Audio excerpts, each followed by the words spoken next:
और अब देखिए हमारी खास पेशकश द पीएम फैक्टर। आज बात करेंगे आपातकाल की। आज से ठीक 50 साल पहले इंदिरा गांधी की सरकार ने देश में आपातकाल की घोषणा की थी। तत्कालीन राष्ट्रपति फखरुद्दीन अली अहमद ने तत्कालीन प्रधानमंत्री इंदिरा गांधी के नेतृत्व वाली सरकार की सिफारिश पर भारतीय संविधान के अनुच्छेद 352 के तहत देश में आपातकाल लगाया, जिसके बाद प्रेस से लेकर लोगों के अधिकारों को बेड़ियों से जकड़ दिया गया। ऐसे माहौल में गुजरात में एक नौजवान आपातकाल के खिलाफ उठ रही आवाजों को और मजबूत कर रहा था। वो कोई और नहीं बल्कि वर्तमान में देश के प्रधानमंत्री नरेंद्र दामोदर दास मोदी ही थे।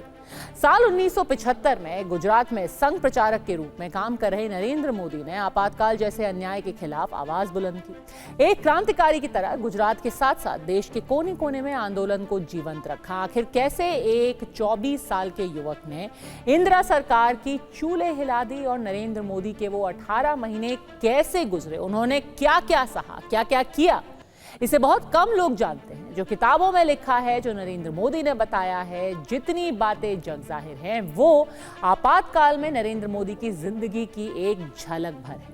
ऐसे में आज देखिए इमरजेंसी फाइल्स, मोदी की अनसुनी कहानी। भाइयों और बहनों, राष्ट्रपति जी ने आपातकाल की घोषणा की है। इससे आतंकित होने का कोई कारण नहीं है।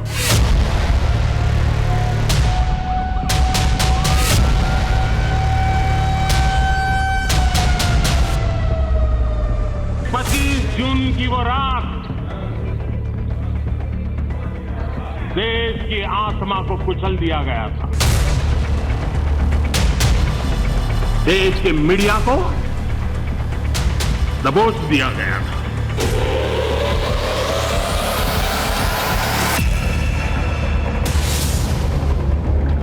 भारत में लोकतंत्र सदियों से हमारी आत्मा, उस आत्मा को कुचल दिया गया।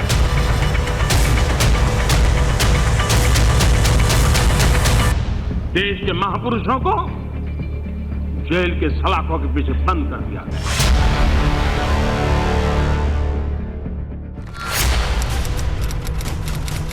पच्चीस जून 1975 आपातकाल की घोषणा। भारत के लोकतंत्र पर आपातकाल की बेड़ियां पड़ चुकी थी। हिंदुस्तान जेल खाने में तब्दील हो चुका था। इंदिरा सरकार के विरोधियों के खिलाफ वारंट जारी हो चुके थे। सरकार के विरोध में उठ रही हर आवाज कुचली जा रही थी। बड़े बड़े विरोधी नेता सलाखों के पीछे पहुंचाए जा रहे थे। आजाद प्रेस पर पहरा बिठा दिया गया। लोगों के संवैधानिक अधिकार छीन लिए गए। ऐसे माहौल में गुजरात में एक नौजवान आपातकाल के खिलाफ उठ रही आवाजों को मजबूत कर रहा था। लेकिन इसकी भनक सरकार को लग चुकी थी। ऐसे में उस नौजवान के खिलाफ भी वारंट जारी हो चुका था। लेकिन अन्याय के खिलाफ उसकी लड़ाई न रुकी न थमी, वो निरंतर चलता रहा। एक क्रांतिकारी संत का चोला ओढ़ा तो कभी आम इंसान का। 24 साल का ये नौजवान कोई और नहीं बल्कि देश के वर्तमान प्रधानमंत्री नरेंद्र दामोदर दास मोदी थे। नरेंद्र मोदी जी उस वक्त भूमिगत रहकर काम करते थे। कभी साधु, कभी सरदार जी, कभी हिप्पी, कभी अगरबत्ती बेचने वाला या कभी अखबार डालने वाले फेरिया का काम कर कर ये सारे काम उन्होंने अंजाम किए थे। सिर्फ गुजरात में ही नहीं बल्कि पूरे देश में संघ से जुड़े कार्यकर्ताओं की मीसा कानून के तहत गिरफ्तारियां हो रही थी। ऐसे में संघ प्रचारक नरेंद्र मोदी के खिलाफ भी वारंट जारी हो चुका था। इलाहाबाद कोर्ट का जजमेंट आया, पूरे देश में बिना कैबिनेट बुलाए इमरजेंसी डाल दी। जितने भी गवर्नमेंट के सामने बोलने वाले सभी को मिसा में अरेस्ट करना शुरू कर दिया। एक क्रांति शुरू हुई। सरकार के सामने कोई बोल नहीं सकता। अगर जो आदमी बोला, जो संगठन बोला, वो आदमी को सीधे दिशा में अरेस्ट करना। गुजरात में आपातकाल विरोधी मुहिम में नौजवान नरेंद्र मोदी सक्रिय थे। वो गुजरात लोक संघर्ष समिति का हिस्सा थे, लेकिन उनके नेतृत्व कौशल को देखते हुए उन्हें लोक संघर्ष समिति का महासचिव बनाया गया। सड़क से लेकर गली मोहल्लों में पुलिस का पहरा था। आंदोलनकारियों को एकजुट करना मुश्किल था। ऐसे में संगठन ने 24 साल के नरेंद्र मोदी को आंदोलनकारियों को एकजुट करने का जिम्मा सौंपा। हालांकि ये काम मुश्किल तो था, लेकिन युवा नरेंद्र विपरीत परिस्थितियों को हैंडल करना बखूबी जानते थे। ऐसे में उन्होंने अपनी वेशभूषा बदली और धर लिया सरदार जी का रूप। आपातकाल के दौरान पीएम नरेंद्र मोदी के योगदान को लेकर लिखी गई किताब द इमरजेंसी डायरीज में पीएम मोदी के उन 18 महीनों के संघर्षों का पूरा लेखा जोखा है। वो कहानियां मौजूद हैं जिससे दुनिया अब तक रूबरू नहीं थी। उसी में एक कहानी है उनके सरदार जी वाले रूप की। वो 26 जून 1975 की रात थी, जब अचानक गुजरात के नाडियाद में एक घर के आगे एक सरदार जी की बाइक रुकती है। सरदार जी दीपक नाम के शख्स को आवाज लगाते हैं, लेकिन दीपक उस सरदार जी को पहचान नहीं पाते। तब सरदार जी कहते हैं, मैं सरदार नहीं, नरेंद्र हूं। नरेंद्र भाई ने छद्म वेश धारण किया सरदार जी का। वो उसी रूप में सब जगह घूमते थे। तो हमारे यहाँ भी नडियाद जब आते, पहली बार मेरे घर जब आए सरदार जी के वेश में, तो मैं अचंभित हो गया। उन्होंने नीचे से, मैं जो घर में रहता था वो फर्स्ट फ्लोर था, तो नीचे से उन्होंने आवाज़ लगे, अरे दीपक भाई। तो मैंने देखा ये सरदार कौन आया। तो अपने को उस वक्त ऐसा दिमाग में नहीं आ सकता ने, फिर मालूम पड़ा कि ये तो नरेंद्र भाई है। जानने वाले भी नरेंद्र मोदी को सिख वेशभूषा में पहचान नहीं पाते थे। पुलिस का पहरा सख्त था और कदम कदम पर गिरफ्तारी का खतरा भी। ऐसे में नरेंद्र मोदी रातों रात अपना ठिकाना बदलते रहते थे। भेष बदलकर नरेंद्र मोदी गुजरात के अलग अलग इलाकों में जाते थे। उन परिवारों से मिलते थे जिनके परिवार का मुखिया या तो जेल में था या फिर पुलिस की गिरफ्तारी की वजह से अंडरग्राउंड। वो सभी परिवारों से मिलते, उनकी जरूरतें समझते और आर्थिक मदद भी करते थे। नरेंद्र मोदी की सरदार जी वाले भेष को लेकर द इमरजेंसी डायरीज नामक किताब में एक कहानी का जिक्र किया गया है कि कैसे एक बार उनके सिख भेष की वजह से एक सिख ऑटो ड्राइवर ने उन्हें मुश्किल में डाल दिया था। एक बार उनको ऑटो रिक्शा वाला सरदार जी मिल गया था और वो पंजाबी में बात करना शुरू कर दिया था उसने। तो थोड़ी मुश्किल हो गई थी।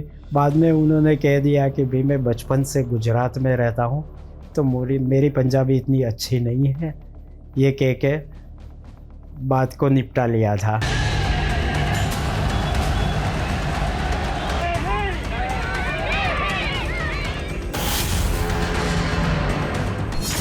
बारह जून 1975 को इंदिरा गांधी के खिलाफ कोर्ट का फैसला आया था। इलाहाबाद हाई कोर्ट ने इंदिरा गांधी को चुनावी धांधली का दोषी ठहराया। वहीं 24 जून को सुप्रीम कोर्ट ने इंदिरा गांधी से संसद में वोट देने का अधिकार छीन लिया, जिसके बाद 25 जून 1975 को इंदिरा गांधी की सलाह पर आपातकाल की घोषणा की गई।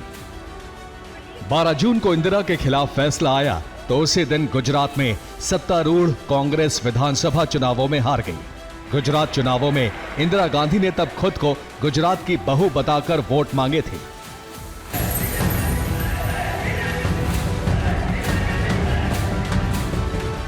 जब आपातकाल लागू किया गया था, उसके बाद केंद्र की तत्कालीन कांग्रेस सरकार ने आरएसएस पर प्रतिबंध लगाने का फैसला कर लिया। प्रतिबंध के तुरंत बाद वरिष्ठ आरएसएस नेता केशव राव देशमुख को गुजरात में अरेस्ट कर लिया गया।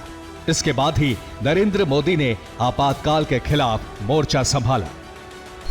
आपकी ही आयु के एक युवा ने अपने शुरुआती दिनों में जिस प्रकार से तानाशाही के खिलाफ संघर्ष किया, वही युवा इस देश में लोकतंत्र की जड़ों को मजबूत करने वाला आज का प्रधानमंत्री नरेंद्र मोदी है। देश में आपातकाल लागू हो चुका था, विरोधी दलों के नेताओं की गिरफ्तारियां हो रही थी। इसी बीच एक किस्सा अटल बिहारी वाजपेयी और लाल कृष्ण आडवाणी की गिरफ्तारी को लेकर भी है, जिसके बारे में द इमरजेंसी डायरीज में लिखा गया है। 26 जून 1975 को अटल बिहारी वाजपेयी और लाल कृष्ण आडवाणी बेंगलुरु में थे। इसी बीच आडवाणी ने अटल बिहारी वाजपेयी को आपातकाल की जानकारी दी, साथ ही जेपी समेत कई बड़े नेताओं की गिरफ्तारी की बात भी बताई। हालांकि इसके बाद दोनों नेताओं ने सरेंडर करने का फैसला किया, लेकिन उससे पहले ही जब वो नाश्ता कर रहे थे, पुलिस ने आकर उन्हें गिरफ्तार कर लिया। गिरफ्तारी के बाद वाजपेयी और आडवाणी ने कार्यकर्ताओं के नाम एक खत लिखा, जिसमें आपातकाल के खिलाफ आंदोलन जारी रखने को लेकर कार्यकर्ताओं का हौसला बढ़ाया। अटल बिहारी वाजपेयी और आडवाणी की गिरफ्तारी के बाद संघ का आंदोलन और तेज हो गया। उस दौरान नरेंद्र मोदी गुजरात में आरएसएस के प्रचारक के रूप में काम कर रहे थे। उन पर भी गिरफ्तारी की तलवार लटक रही थी, लेकिन वो भेष बदलकर पुलिस को हर बार चकमा दे जाते। पुलिस युवा नरेंद्र को पकड़ नहीं पाती। जिस मीटिंग हॉल में, ऐसा हॉल था, जिस मीटिंग हॉल में जो तो 3-4 एक खिड़की थी, वहाँ एक LIB वाला बैठ गया, दूसरा दूसरे दरवाजे पर, तीसरा। लेकिन एक ऐसा रास्ता था, वो सीधा संघ कार्यालय में ही जाता था एक रास्ता, तो वहाँ तक तो वो होगा ही नहीं, मीटिंग तो यहीं है। तो उस संघ कार्यालय के बगल में से एक दूसरा मकान था, उस मकान में से काजीवाड़ा की ओर से निकल गए। पुलिस को चकमा देकर नरेंद्र मोदी दिन रात संघ के निर्देशों के मुताबिक इमरजेंसी के काले दिनों का विरोध कर रहे थे। लेकिन सरदार के भेष में जब उन्हें लगने लगा कि पुलिस उन्हें पकड़ सकती है, तो उन्होंने अपना रूप एक बार फिर बदल लिया। आपातकाल के दौरान उनके साथ काम करने वाले लोग बताते हैं कि उस दौरान नरेंद्र मोदी ने सन्यासी का भेष भी धारण किया था। सरदार जी बने थे, साधु भी बने थे, अलग अलग कई वेशभूषा में, पर लेकिन ये सिर्फ ये रास्ता काटने के लिए ये सब वेशभूषा करते थे। जहाँ उस स्थान पर पहुँच गए तो वो अपना असली रूप में आ जाते थे, वो सब निकाल लेते थे। और उनके जहाँ भी निवास करते थे, वहाँ उनका स्पेशल एक केसरी लुंगी थी, भगवा कलर की, वो लुंगी और अच्छे सरे पहनते थे। जहाँ भी हो, सुबह में 5 बजे उठते थे, योगा ध्यान उनका इसी साल से मैं 75 से जानता हूँ कि सुबह में 5 बजे उठकर पहला योगा ध्यान करते ही थे, इसके फिर बाहर नहीं निकलते। आपातकाल के दौरान सबसे मुश्किल काम था आपातकाल के खिलाफ पोस्टर लगाना, खासकर प्रेस सेंसरशिप और नेताओं की गिरफ्तारी के विरोध में। जब हर तरफ पुलिस का पहरा था, हर चौक चौराहे पर पुलिस की तैनाती थी, तब वो रात के अंधेरे में चुपचाप सड़कों पर निकलते और स्टील की बनी स्लोगन वाली स्टेंसिल प्लेट से आपातकाल के विरोध वाले पोस्टर चस्पा कर देते। एक बार उन्होंने बोला कि हमें पूरा सब जगह पे पोस्टर बैनर्स लिखना है, वॉल पे स्लोगन्स लिखना है कि इमरजेंसी हटाओ, फिर ये क्या बोलते हैं कि जयप्रकाश नारायण जी को मुक्त करो। तो अभी लिखने जाओ तो टाइम तो बहुत रहता है, तो और कितने कैसे लिखेंगे, भाई पुलिस भी पकड़ लेगी। तो हम जिसके थे तो वो बोलते हैं कि आप तो इंजीनियरिंग के स्टूडेंट्स हो, आपको क्या ध्यान में नहीं आता कुछ, तो ऐसा करिए स्टेंसिल बना लेते हैं। तो हमने एक स्टेंसिल बनाई स्टील के प्लेट की, जिसमें सब स्लोगन्स लिखे हुए थे कट करके, और उसके बाद दीवार पे लगाओ और वो कलर मार दो तो पीछे स्लोगन प्रिंट हो जाते हैं। नरेंद्र मोदी ने लगातार अपना ठिकाना भी बदला, लेकिन आपातकाल का विरोध करना नहीं छोड़ा। पुलिस उन्हें शहर शहर ढूंढती रही, लेकिन कभी पकड़ नहीं पाई। लगातार उनका प्रवास और किसी को भी सूचित किए बिना कहीं रुक जाना, कहीं चल जाना, ऐसा करके जैसे दौड़ पकड़ जैसा खेल चलता था। सरकार उनके पीछे लगी थी और वो सरकार के हाथ में नहीं आ रहे थे। उस वक्त भी वो रात को 12 बजे, 2 बजे, 3 बजे कहीं ना कहीं मीटिंग चलती रहती, कहीं ना कहीं बैठकें चलती रहती थी, और कुछ ना कुछ पैम्पलेट्स वगैरह छपवा के किसी को रातों रात दे देना और उसका बंटवारा हो जाना, और सुबह जब पता चले तब तो कुछ ना कुछ हो जाता था। किसी को पता नहीं चलता था कहाँ से आया, किसने छापा, किसने किसको भेजा, और सरकार सरप्राइज हो जाती थी ये कैसे होता है। लेकिन ऐसी ऐसी गतिविधियाँ चलती रहती थी। आपातकाल के दौरान मीडिया की स्वतंत्रता छीनी जा चुकी थी। कई जर्नलिस्ट को मीसा और DIR के तहत अरेस्ट कर लिया गया था। सही और सच्ची जानकारी को पूरी तरह से ब्लैकआउट करने की कोशिश की जा चुकी थी। ऐसे में नरेंद्र मोदी ने सूचना के प्रसार और साहित्य को वितरित करने के लिए एक नए तरीके को अपनाया। संविधान, कानून, कांग्रेस सरकार की ज्यादतियों के बारे में जानकारी देने वाले साहित्य गुजरात से दूसरे राज्यों के लिए जाने वाली ट्रेनों में रखे गए। हालांकि ये एक जोखिम भरा काम था, क्योंकि रेलवे पुलिस बल को संदिग्ध लोगों को गोली मारने का आदेश दिया गया था। लेकिन नरेंद्र मोदी और अन्य प्रचारकों की इस्तेमाल की गई तकनीक कारगर रही।